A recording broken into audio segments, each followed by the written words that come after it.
하나님 아버지, 주님께서 허락하신 소중한 하루 선물로 감사합니다. 선물로 주신 하루 또한 더 좋은 선물로 말씀을 만날 수 있음에 감사합니다. 주의 말씀이 우리를 향하신 하나님의 사랑의 마음이 가득 담긴 선물이게 하시고 이 선물 받은 사람답게 기쁨으로 주님 앞에 화답할 수 있는 사랑의 선물로 화답할 수 있는 우리에게 하옵소서. 사랑을 가득 부으시는 성령님, 우리들 가운데 감동하여 주셔서 다시 한번 주께서 주신 그 사랑으로 우리를 새롭게 하시고 사랑으로 온전히 가득 채우셔서 오늘 이 하루 예수님께서 세상을 아버지께서 보내신 뜻을 따라 사랑하셨듯이 오늘 우리의 삶의 자리에서 하나님 아버지의 뜻을 받들어 하나님의 자녀로서 이 세상을 우리의 삶을 주님의 이름으로 기쁘게 사랑할 수 있는 이 하루이게 하옵소서. 부탁드리오며 예수님 이름으로 기도합니다. 아멘. 네, 오늘은 호세아서 11장에서 14장까지 말씀을 함께 읽도록 합니다. 북이스라엘에 보내신 하나님의 사랑이 이 세 분 선지자 이야기로 이제 저물어 갑니다. 하나님의 사랑은 끝내 북이스라엘 향하신 하나님의 사랑은 거절됩니다. 하나님께서 그 사랑을 거절하자 북이스라엘이 끝내 거절하자 하나님께서 마침내 북이스라엘을 헤어지십니다. 북이스라엘과. 그 이야기가 여기 오늘 호세아서 뒷부분에 담겨 있습니다. 호세아서 11장입니다. 이스라엘이 어렸을 때에 내가 사랑하여 내 아들을 애굽에서 불러냈거늘 선지자들이 그들을 부를수록 그들이 점점 멀리하고 바알들에게 제사하며 아로새긴 우상 앞에서 분향하였느니라. 출애굽 때부터 이스라엘 민족을 사랑하셨다는 거죠. 출애굽하고 그 이후 광야 생활, 그 이후에 가나안 정착하고 그리고 사사기 시대, 그리고 사무엘, 사울, 다윗, 솔로몬, 그리고 나서 여로보암 때부터 지금까지 하나님은 북이스라엘을 한결같이 사랑하셨습니다. 그런데 이스라엘 민족은 점점 물러갔습니다. 점점 하나님을 떠나갔습니다. 처음부터 확 저 멀리 있는 건 아니라 점점 떠나가서 마침내 지금은 하나님과 완전히 사이가 너무 멀어져 버렸습니다. 그러나 내가 에브라임에게 걸음을 가르치고 내 팔로 안았음에도 내가 그들을 고치는 줄을 그들은 알지 못하였도다. 하나님께서 그들을 지극히 사랑하시고 사랑으로 돌보셨는데 그 돌보신 줄을 이스라엘 민족은 전혀 기억하지 못합니다. 심지어 하나님께서 우리한테 해준 것이 뭐야 라고 그런 이야기까지 들으셔야 할 지경이 됐다는 거겠죠. 내가 사람의 줄고 사랑의 줄로 그들을 이끌었고 그들에게 대하여 그 목에서 멍에를 벗긴 자같이 되었으며 그들 앞에 먹을 것을 두었노라. 사사들을 왜 보내셨나요? 모세를 왜 보내셨나요? 여호수아를 왜 보내셨나요? 사무엘을 왜 하나님께서 태어나기 전부터 사무엘의 어머니와 아버지에게 그렇게 역사하셔서 태어나게 하셨나요? 그리고 다윗 한 사람 태어나게 하기 위해서 모압에서 한 여인도 데려오시고 그렇게 해서 키우셔가지고 이스라엘 민족에게 주셨잖아요. 사람의 줄, 그 사랑의 줄로 이스라엘 민족을 하나님은 사랑하셨어요. 멍에 벗긴 자가 되어서 그들을 자유롭게 하셨죠. 그들은 애굽 땅으로 되돌아가지 못하겠거늘 내게 돌아오기를 싫어하니 아수르 사람이 그 임금이 될 것이라. 칼이 그들의 성읍들을 치며 빗장을 깨뜨려 없이 하리니 이는 그들의 계책으로 말미암음이니라. 내 백성이 끝끝내 내게 물러가나니 비록 그들을 불러 위에 계신 이에게 돌아오라 할지라도 일어나는 자가 하나도 없도다. 이 이야기가 지금 뭐 몇 년, 몇십 년의 이야기가 아니라 220년 북이스라엘의 그런 이야기죠. 사실은 모세 이후 모세 때도 그래 했고 여호수아 정복 이후에 사사기 때도 그러게 했고 끝끝내 물러가고 끝끝내 하나님께로 일어서는 자 한 명 없다. 이게 슬픈 탄식 아니시겠습니까? 오늘 그 정도까지 되었습니다. 그런데 지금 하나님의 심정이 어떠하십니까? 에브라임이여 내가 어찌 너를 놓겠느냐? 이스라엘이여 내가 어찌 너를 버리겠느냐? 내가 어찌 너를 아드마같이 놓겠느냐? 어찌 너를 수고임같이 두겠느냐? 내 마음이 내 속에서 돌이키어 나의 궁일이 온전히 불붙듯 하도다. 하나님께 이렇게 아픔을 주는, 이렇게 멀리하는 하나님의 사랑을 몰라주는 북이스라엘에 대하여서 하나님께서 정말 분노하고 계셔요. 근데 분노하시면서 동시에요, 그들을 향해서 손 놓지 못하시는, 그들을 향해서 버리지 못하시는 긍휼과 안타까움이, 그들을 향한 사랑이 불붙듯 하시는 분이 또한 하나님이셨어요. 사랑도 불붙고 진노도 불붙으시고, 이 격한 감정사에서 하나님께서 이 북이스라엘 손을 이제 마침내 놓으셔야 되는데 차마 놓지 못하시는 그런 모습을 11장에서 보이시죠. 내가 나의 맹렬한 진노를 나타내지 아니하며 내가 다시는 에브라임을 멸하지 아니하리니. 다시는이란 말은 여기 여기 호세아서에서 가장 많이 나온 단어일 거라고요. 다시는. 근데 그 중에서 내가 다시는 이번을 멸하지 않겠다. 그러면 이번에 멸한다는 거죠. 이는 내가 하나님이요 사람이 아님이라. 내 가운데 있는 거룩한 이니 진노함으로 내게 임하지 아니하리라. 그들은 사자처럼 소리를 내시는 여호와를 따를 것이라. 여호와께서 소리를 내시면 자손들이 서쪽에서부터 떨며 오되 그들은 애굽에서부터 새같이 아수르에서부터 비둘기같이 떨며 오리니 내가 그들을 그들의 집에 머물게 하리라. 나 여호와의 말이니라. 이런 하나님의 마음이 있으시고 다시는 이번은 내가 멸하지만 다시는 멸하지 않겠다. 또 언젠가 돌아오게 해서 그들 집에 살게 해주겠다 하는 그런 마음이 있으신데 지금 북이스라엘의 반응은 어떤 반응입니까? 에브라임은 거짓으로, 이스라엘 족속은 속임수로 나를 이었었고 유다는 하나님고 신실하시고 거룩하신 자에 대하여 정함이 없도다. 우리들도 부모님께서 정말 어떻게 우리를 사랑하셨는지를 몰라주는 그런 자녀였는지도 모르죠. 뿐만 아니라 자녀를 기르다 보면 그렇게 속상하게 하고 그렇게 마음 아프게 해도 여전히 그들을 사랑하고 기회를 주고 싶고 어쨌든지 삶을 제대로 살았으면 좋겠다 해서 격려해 주고 싶고 응원해 주고 싶은 게 마음이잖아요. 근데 그런 마음 몰라주고 계속해서 곁길로 가는 자녀를 지켜봐야 할 때도 있잖아요. 하나님께서 지금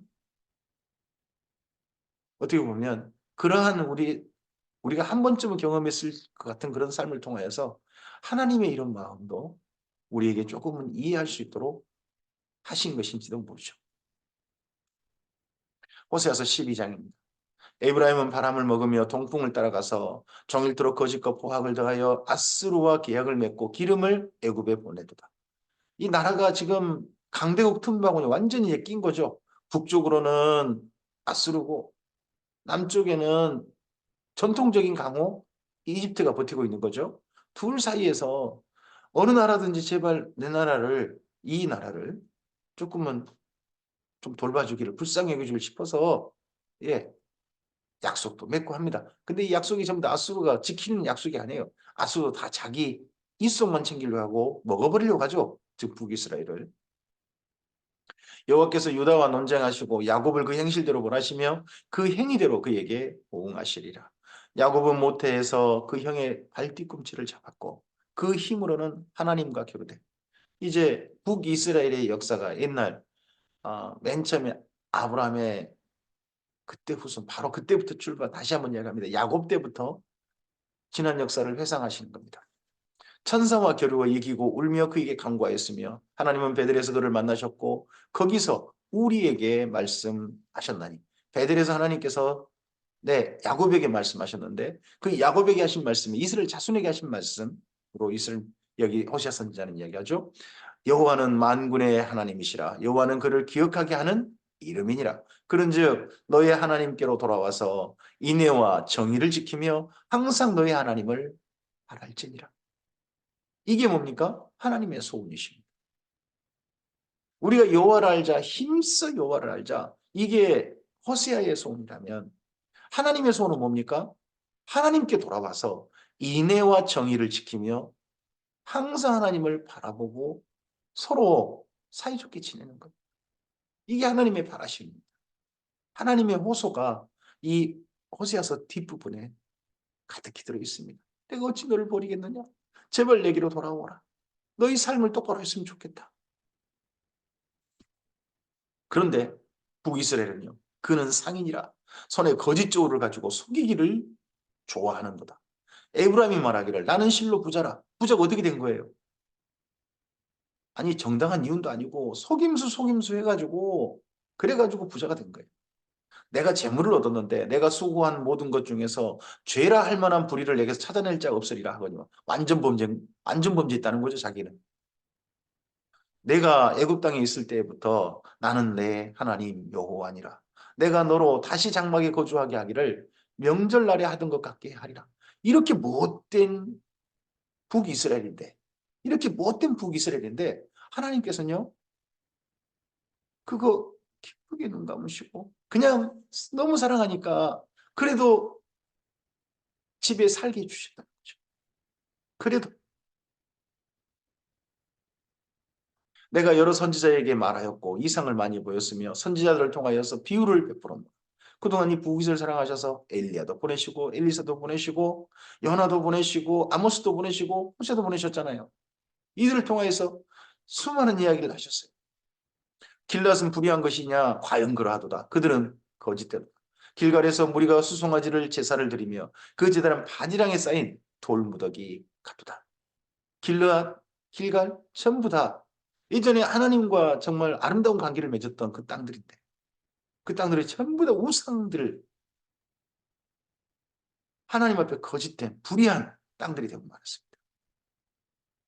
야곱이 아람애들로 도망하였으며 이스라엘이 아내를 얻기 위하여 사람을 섬기며 아내를 얻기 위하여 양을 듣고 다시 야곱의 옛날 아람으로 갔던 에서 형을 속이다가 갔던 일들을 다시 한번 기억합니다. 여호와께서는 한 선지자로 이스라엘을 애굽에서 인도하여 내셨고 이스라엘이 한 선지자로 보호받았거늘 한 선지자로 이스라엘을 애굽에서 인도해 내셨다는 이 한 선지자가 누굽니까? 바로 모세죠. 모세를 통하여 또한 보호를 받았어요. 에브라임이 경노하게 함이 극심하였으니 그의 주께서 그의 피로 그 위에 머물러 있게 하시며 그의 수치를 그에게 돌리시리라. 이러한 이스라엘 민족인데 이제는 경노하게 하시면 너무 극심해서 결국 핏값을 치르게 될 거예요. 호세아서 13장입니다. 에브라임이 말하면 많은 사람이 떠오르다. 에브라임이 얼마나 위험이 있었던지 그가 말하면 함부로 하는 사람이 없었다는 거죠. 떨면서 들었다는 거죠. 그가 이스라엘 중에서 자기를 높이더니 뭐 그럴만 하다고 주변 나라들은 인정했을지 몰라요. 바알로 말미암아 범죄함으로 망하였거늘 이제도 그들은 더욱 범죄하여 그 은으로 자기를 위하여 우상을 만들되 자기의 정교함을 따라 우상을 만들었으며 그것은 다 은장색이 만든 것이거늘 그들은 그것에 대하여 말하기를 제사를 드리는 자는 송아지와 입을 맞출 것이라 하도다. 이렇게 잘 나갈 때 그가 하나님께로 돌아온 게 아니라 하나님께서 걱정하셨어요. 가나안 땅에 살 때, 잘 살 때 하나님을 떠날까 두렵다. 그런데 이스라엘 민족이 그런다는 거예요. 지금 우리나라도 참 잘 사는 나라죠. 이스라엘 민족은 잘 살면서 하나님 대신 송아지를 여호와 하나님으로 만들어버렸고 바알 송아지를 섬겼고 더 끔찍한 몰렉 송아지를 섬겼어요. 이스라엘 민족이 섬기는 모든 우상들은 송아지예요. 송아지. 그래서 송아지와 입맞췄어요. 하나님과 입맞춘 사람들이 아니에요. 여호와 하나님과 입맞춘 사람들이 아니라 송아지를 하나님이라고 그러고 그 송아지에 하나님과 입맞췄어요. 지금 우리는 교회에서 대한민국에 있는 교회들이 주님의 사람들이 우리 하나님을 섬긴다고 그러죠. 그런데요. 하나님을 누구를 위해서 섬기나요? 신앙생활을 왜 하나요? 하면 자기를 위하여라는 말이 우리 입에 순식간에 나와요. 그렇게 배워버렸어요. 그게 과연 옳을까요? 여기도 보세요. 이 이스라엘 민족이요 잘 살 때 우상을 누구를 위해 만들었느냐? 자기를 위해 만들었다고 했어요. 자기가 힘을 만들어 가지고요. 예배당이라고 하는 멋진 곳을 만들고요. 교회 부동산을 가득 만들어 가지고요. 거기를 신처럼 섬기고요. 그리고 거기 안에서 자기를 위한 신앙생활을 해요. 사실은 신앙생활 자체가 자기를 뭔가 자기한테 좋은 일 있기를 바라는 자기 욕심을 따라 신앙생활을 한 게 아닐까요? 만약 그런다면 우리는 탐심이라고 하는 송아지하고 입맞추고 있는지도 모르죠. 우리 하나님과 사랑 입맞춤을 하고 정말 우리를 사랑하신 예수님과 진정한 사랑으로 입맞춤하는 오늘 하루이기를 바랍니다. 그러므로 그들은 아침 구름 같으며 쉬이 사라지는 이슬 같으며 타작마당에서 광풍이 날리는 쭉정이 같으며 굴뚝에서 나가는 연기 같으리라. 소멸될 거라는 거죠. 그러나 애굽 땅에 있을 때부터 나는 내 하나님 여호와라. 하나님이 이렇게 될 지금 북이스라엘의 앞길이 이미 정했음에도 불구하고 나는 내 하나님 여호와라. 나밖에 내가 다른 신을 알지 말 것이라. 나 외에는 구원자가 없느니. 지금 멸망을 곧 앞두고 있는 북이스라엘에게 지금이라도 내게로 돌아오라. 내게로 돌아오라. 나밖에 구원자가 없다. 나만 알아라. 하시는 이런 말씀으로 북이스라엘에게 호소하세요. 근데 이 말이 들려지지 않는 거죠. 선지자의 외침이, 선지자의 간절한 호소가 북이스라엘에게 외면당해 버립니다. 내가 광야 마른 땅에서 너를 알았거늘 그들이 먹여준 대로 배가 불렀고 배가 부르니 그들의 마음이 교만하여 이로 말미암아 나를 잊었느니라. 교만이 무엇입니까? 하나님을 잊어버리는 것입니다. 교만이 무엇입니까? 내 삶 속에서 하나님의 은혜로 가득 살았음을 망각해버리는 겁니다. 하나님을 잊고 나만 생각하는 겁니다. 하나님을 나를 위한 도구로 삼는 것입니다. 그것이 교만입니다. 그러므로 내가 그들에게 사자 같고 길가에서 기다리는 표범 같으니라. 내가 새끼 이른 곰같이 그들을 만나 그의 염통 커플을 찍고 거기서 암사자같이 그들을 삼키리라. 들짐승이 그들을 찢으리라. 결국 전쟁에 죽고 도망치다가 들짐승이 죽임당하는 그런 사람들이 북이스라엘 사람이 될 것이다. 슬픈 내일이 예언되고 있고 이게 실제 성취된다는 게 너무나도 마음 아픈 일이 되죠. 이스라엘아 내가 패망하였나니 이는 너를 도와주는 나를 대적함이니라. 전에 내가 이르기를 내게 왕과 지도자들을 주소서 하였느니라. 언제가 떠오르십니까? 내게 왕과 지도자를 주소서. 네, 사울왕 때 떠오르지 않습니까? 내 모든 성읍에서 너를 구원할 자, 곧 내 왕이 이제 어디 있으며 내 재판장들이 어디 있느냐. 그동안 북이스라엘의 9개 왕조가 지나가죠. 여기 호세아가 그 왕조 중에 마지막 에후 왕조부터 해가지고 마지막 한 4왕조 정도를 지켜봅니다. 내가 분노함으로 내게 왕을 주고 진노함으로 배하는 거야. 하나님께서요 왕을 주신 이유가 그들을 사랑해서 그들이 좋아서 그들이 원하는 게 기뻐서 주신 게 아니라 분노함으로 왕을 주셨다는 거예요. 그리고 진노함으로 그 왕을 패하셨대요. 오늘 그래서 우리에게 함께 있는 지도자들 그들이 하나님께서 다 기분 좋으셔서 사랑하셔서 주신 지도자들 아닙니다. 어떤 지도자는 분노함으로 지도자를 주신 경우도 있는 거예요. 지도자는 하나님께로부터 난다? 물론 그럴 수 있습니다. 모든 지도자 하나님께서 권세는 미로부터 나는 거니까. 하지만 그 모든 권세가 하나님께서 모르시는 바일 수도 있고요. 하나님이 세우지 않으신 바일 수도 있고요. 하나님께 심지어 분노함으로 주신 경우도 너 망해버리라라고 주시는 경우도 있다는 것을 우리는 기억해야 됩니다. 성경이 그러합니다. 에브라임의 불의가 봉함되었고 그 죄가 저장되었나니 해산하는 여인의 어려움이 그에게 임하리라. 그는 지혜 없는 자식이로다. 해산할 때가 되어도 그가 나오지 못하느니라.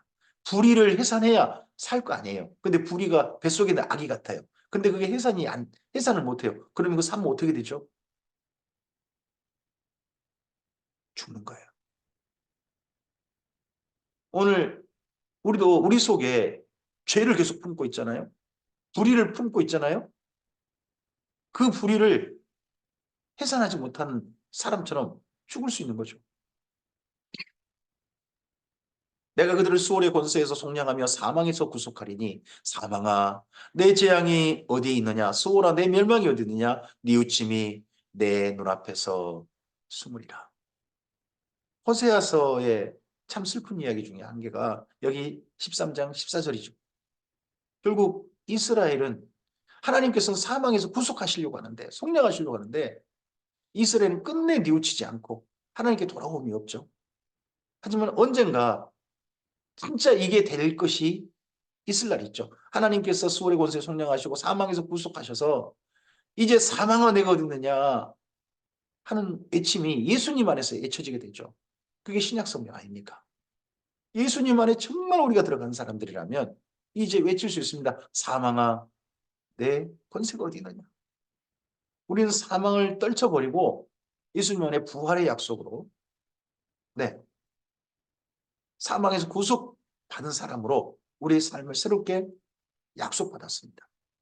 그 약속받았다면 더더구나 범죄함과 하나님을 이상한 걸로 만들어버리는 또 자기를 위한 신앙생활 이렇게 했던 이 북이스라엘에 먼저 보였던 끝내 하나님 앞에 멸망당해 있던 그런 모습은 우리의 모습이 돼서는 안 될 것입니다. 그가 비록 형제 중에 결실하나 동풍이 오리니 곧 광야에서 일어나는 여호와의 바람이라. 그 근원이 마르며 그의 샘이 마르고 그 쌓아둔 바 모든 보배의 그릇이 약탈되리로다. 사마리아가 그들의 하나님을 배반하였으므로 형벌이를 당하여 칼에 엎드러질 것이요 그 어린아이는 부스러뜨려지며 아이벤 여인은 배가 갈라지리라. 가장 끔찍한 참혹한 이미지가 이거죠.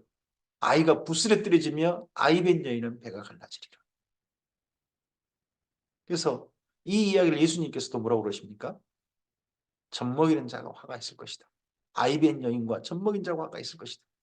전쟁이 일어나면 가장 끔찍한 재난을 당하는 게 여인입니다.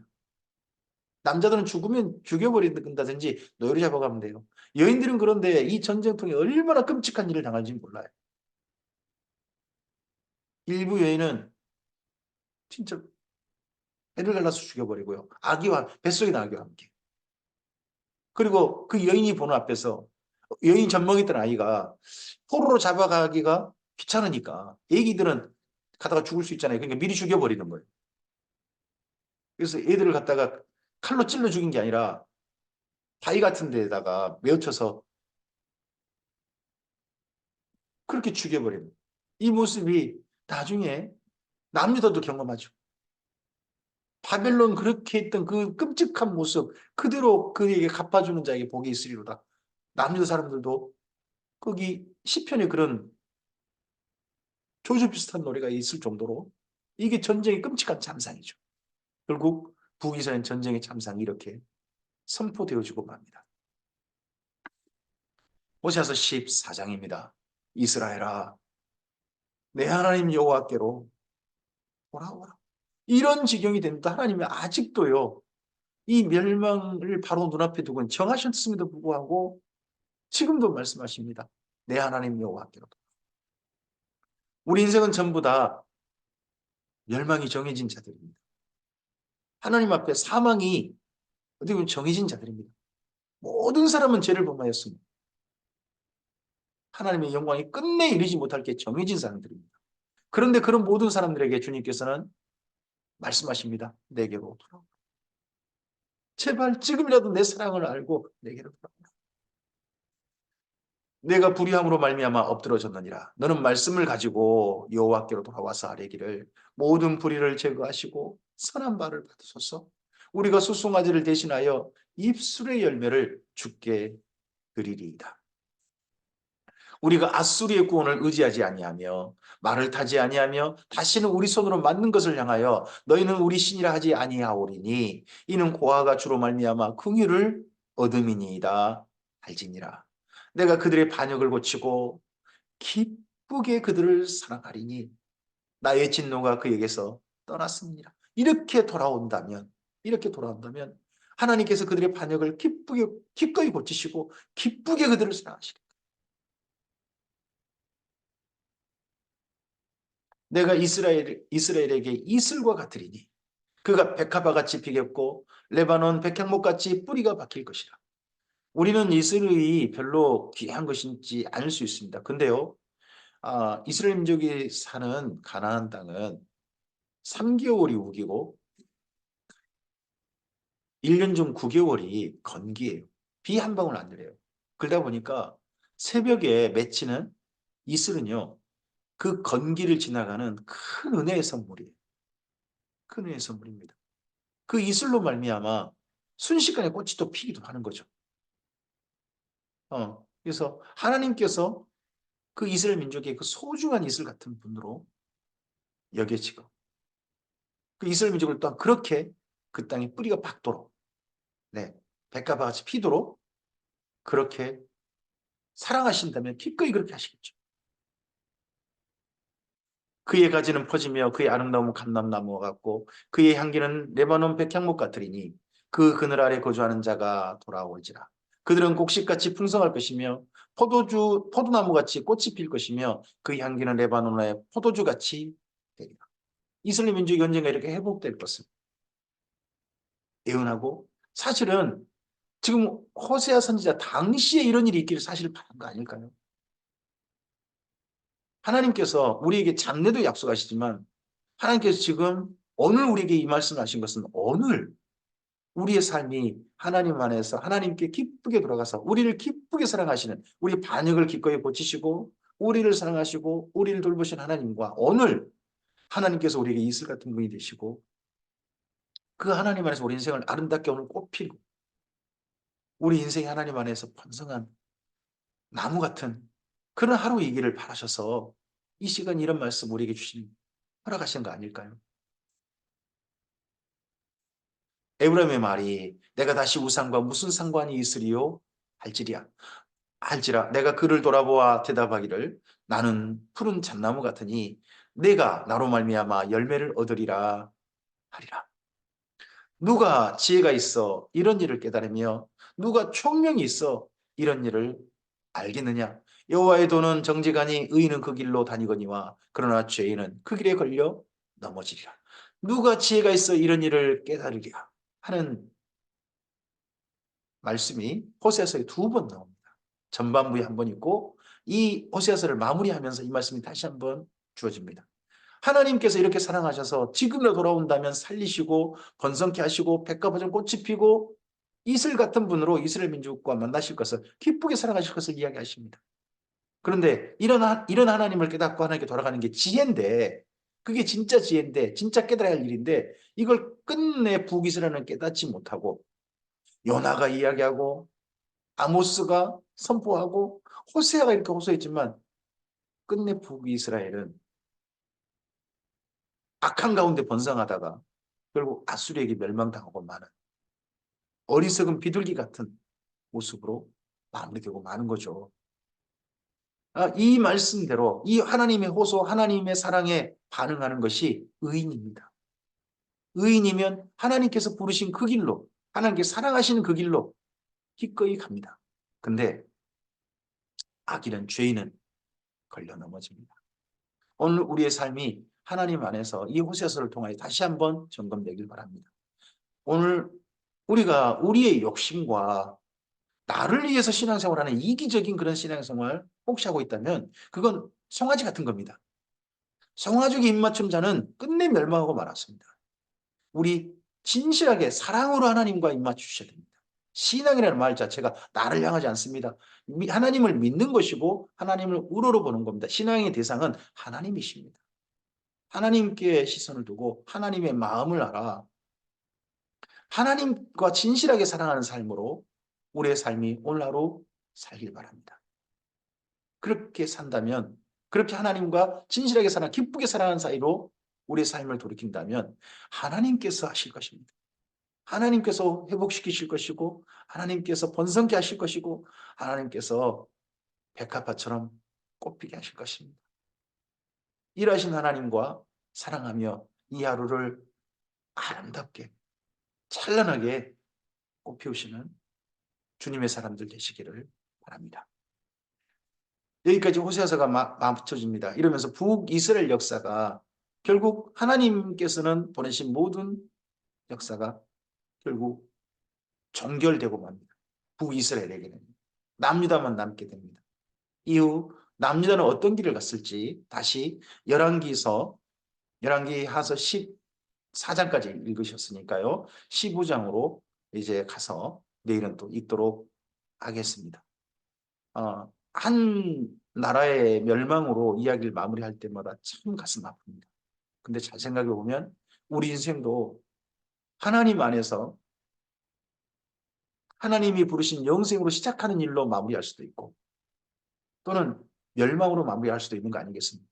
이렇게 멸망하는 것으로 마무리하기를 원치 않으셔서 하나님께서 이런 선지서를 남기시고 성경을 우리에게 남기신 거 아니겠습니까?